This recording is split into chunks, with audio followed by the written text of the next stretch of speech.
Hi, welcome to another episode of Hot Takes. Now, Starmer's got his big speech, of course. He's going to stand there and pretend that he's the big man. Oh, look at me.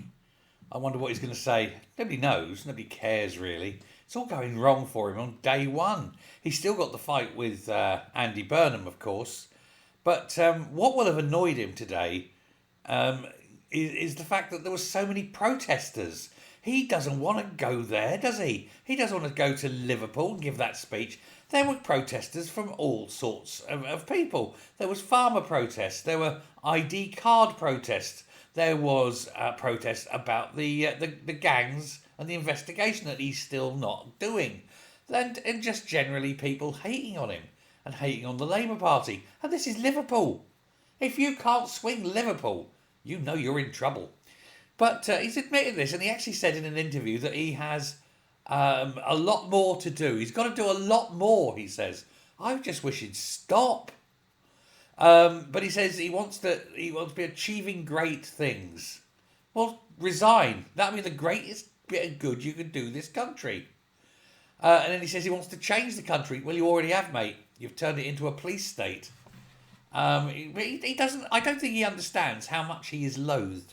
I think in his mind he's the greatest thing since sliced bread.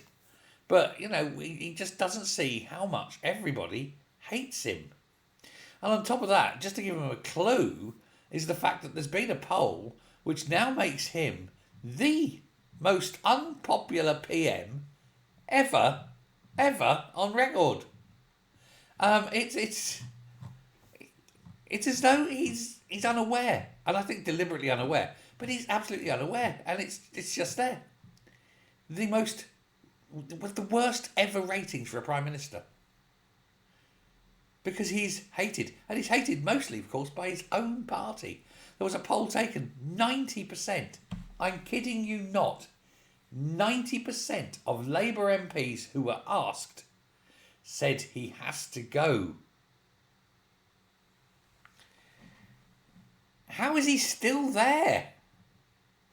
But it's just it's just terrible. He's minus 68 in the ratings. Minus 68. You're thinking, who's voting for him? Why is he not minus 100? Who's actually looking at Keir Starmer and thinking, yeah, he's okay? They're mentally ill. Possibly.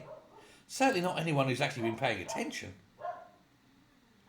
But then on the other hand, if he goes, who are they replacing him with? Well, I tell you, I think we'll be replacing him. I think Angela Rayner. And I'll tell you why in another video later on. Thanks a lot.